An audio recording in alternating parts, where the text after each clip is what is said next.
मुर्गी की दुकान पे काले कुक्कड़ लपते फिरोगे। मैं एक मुर्गी की दुकान पे मुर्गी लेने के लिए गया,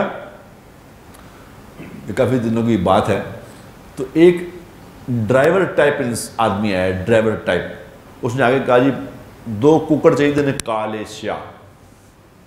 ये मैं खुद बता रहा हूँ आपको। उन्होंने कहा 2 कुक्कड़ काले चाहिए थे, बीच दब्बा भी ना हो गए। तो मैंने कहा तुम कौन हो बेटा? उसने कहा जी मैं ड्राइवर हाँ। मैंने कहा किसके ड्राइवर हो? उसने एक फौज के इतने बड़े अफसर का नाम लिया कि मैं अगर नाम ले लूं तो शायद कल मैं गिरफ्तार हो जाऊं।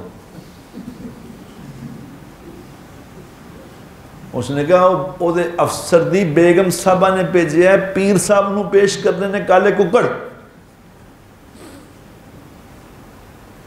काले बकरे काले ये काले कुक्कड़ क्यों लेते हैं? वो चिट्टे क्यों लेते हैं? कि लोगों को लगे कि कॉलेज को जगलरी नहीं पानी। और मेरे दोस्तों कुछ खुदा का खौफ करो।